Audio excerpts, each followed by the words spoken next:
नमस्ते। कभी ऐसा लगा है कि बस एक दीवार सामने आ गई है, सारी मेहनत, सारा एफर्ट सब पानी में?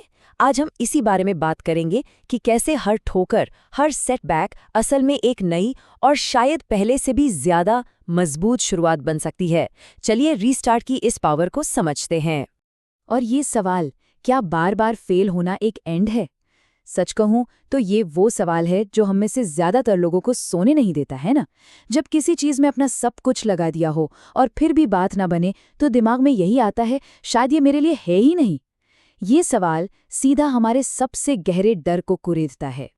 और वो फीलिंग, वो एक ही सर्कल में घूमते रहने वाली, जानते हैं ना, कि पूरी जान लगा दी, सब कुछ दांव पर लगा दिया, पर घूम फिरकर वापस स्टार्टिंग पॉइंट पर। ये ना सिर्फ थका देता है फिजिकली, मेंटली, बल्कि हमारी हिम्मत भी तोड़ देता है। पर आज हम इसी चक्कर को तोड़ने का रास्ता ढूंढेंगे। तो चलिए सबसे पहले इसी फीलिंग को जरा और समझते हैं। इसे हम कह सकते हैं द वॉल ऑफ फेलियर, असफलता की दीवार। ये वो मेंटल और इमोशनल ब्लॉक है जब ऐसा लगता है कि हर कोशिश, हर रास्ता एक डेड एंड पर जाके खत्म हो रहा है। और पता है, एक हैरान करने वाली बात, कई स्टडीज जैसे कि हार्वर्ड बिजनेस रिव्यू की भी ये बताती हैं कि करीब करीब 90% जो बड़े एम्बिशियस गोल्स होते हैं ना, वो पहली बार में फेल होते हैं। 90%। तो अगर कोई फेल हुआ है तो वो अकेला नहीं है, बल्कि वो उस 90% क्लब का हिस्सा है जहां से असली कामयाबी का सफर शुरू होता है। ये प्रोसेस का एक हिस्सा है, एंड नहीं। और बस यहीं पर रीस्टार्ट माइंडसेट की एंट्री होती है। ये हार मानने का, गिव अप करने का एक बहुत पावरफुल ऑल्टरनेटिव है। और ये सिर्फ चलो एक बार और ट्राई करते हैं वाली बात नहीं है। नहीं, ये अपने पूरे पर्सपेक्टिव को, अपने नजरिए को एक एंड से एक नई बिगिनिंग की तरफ शिफ्ट करने के बारे में है। तो आखिर ये रीस्टार्ट है क्या? देखिए, ये स्टार्टिंग ओवर नहीं है, मतलब सब कुछ जीरो से शुरू करना नहीं है। ये रीबूटिंग जैसा है। फर्क बस इतना है कि अब कोई खाली हाथ नहीं है। हमारे पास एक्सपीरियंस है, वो लेसन्स हैं जो हमने सीखे हैं। हमारी पिछली गलतियां अब डेटा पॉइंट बन जाती हैं और हमारा एक्सपीरियंस, वो हमारा सबसे बड़ा हथियार है। जरा यहाँ देखिए, एक तरफ है हार मानना, गिविंग अप। ये एक फुल स्टॉप जैसा है, कहानी खत्म, जो हमें ठहराव, स्टैग्नेशन की ओर ले जाता है। और दूसरी तरफ है रीस्टार्ट करना। ये एक पिवट पॉइंट है, एक मोड़। इसका फोकस इस बात पर नहीं कि क्या खोया, बल्कि इस पर है कि क्या सीखा। और यही सोच एक नई ऊर्जा, एक नई एनर्जी को जन्म देती है, जो हमें आगे धकेलती है। अच्छा, तो ये सब सुनने में तो बहुत अच्छा लगता है, राइट? पर इसे असल में करें कैसे? तो चलिए अब एक्शन पर आते हैं। इस सेक्शन में हम एक प्रैक्टिकल ब्लूप्रिंट, एक कम बैक प्लान पर बात करेंगे।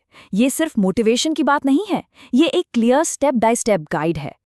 देखिए, रीस्टार्ट प्रोसेस को हम 3 सिंपल स्टेप्स में तोड़ सकते हैं। पहला, एक्सेप्ट, यानी स्वीकार करें। जो भी आउटकम है उसे बिना खुद को जज किए एक्सेप्ट करें। दूसरा, लर्न, सीखें। उस फेलियर से जो सबसे जरूरी लेसन है उसे निकालें। क्या गलत हुआ, क्यों हुआ। और तीसरा, प्लान, योजना बनाएं। अब जो सीखा है उसके बेस पर एक नई स्मार्ट स्ट्रेटजी तैयार करें। ये साइकिल हर बार पहले से ज्यादा मजबूत बनाता है। ओके, तो हमने रीस्टार्ट कर लिया, पर उसके बाद सबसे बड़ा चैलेंज क्या आता है? वो है उस एनर्जी को बनाए रखना, मोमेंटम को सस्टेन करना। तो हमारे इस आखिरी हिस्से में हम इसी कला पर फोकस करेंगे कि आगे के सफर के लिए फ्यूल कैसे बनाए रखें। एक बहुत ही कमाल की कहावत है जो इस आइडिया को परफेक्ट तरीके से बताती है।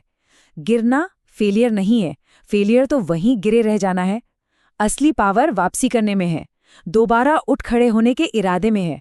हर ठोकर एक लेसन है, बशर्ते हम उसे उस नजर से देखना चुने। तो सवाल ये है कि इस नई एनर्जी को, इस नई ऊर्जा को मेंटेन कैसे करें? यहाँ 4 सिंपल सी चीजें हैं जो मदद कर सकती हैं। पहला, छोटे छोटे अचीवेबल गोल्स बनाएं। इससे छोटी छोटी जीत का एहसास होता रहता है। दूसरा, अपनी प्रोग्रेस को ट्रैक करें, चाहे वो कितनी भी छोटी क्यों ना हो, उसे एक्नॉलेज करें। तीसरा, अपना क्यों याद रखें, हमने शुरू ही क्यों किया था। ये हमारा सबसे बड़ा फ्यूल है। और आखिर में, सिर्फ रिजल्ट पर नहीं, लर्निंग प्रोसेस पर फोकस करें। सफर पर ध्यान दें, सिर्फ मंजिल पर नहीं। तो एक बात हमेशा याद रखनी है, हमारा एक्सपीरियंस कोई बोझ नहीं है, ये हमारा लॉन्च पैड है। हर फेलियर, हर लेसन हमें हमारी अगली और शायद सबसे बड़ी सक्सेस के लिए तैयार कर रहा है। इट्स ऑल अबाउट पर्सपेक्टिव, सब कुछ नजरिए का ही खेल है। तो अब सवाल ये बचता है, हमारी अगली शुरुआत कैसी होगी? जो भी सीखा है उसे साथ लेकर, अपनी नई एनर्जी को एम्ब्रेस करके, और ये याद रखकर कि ये अंत नहीं है, ये एक रीस्टार्ट है।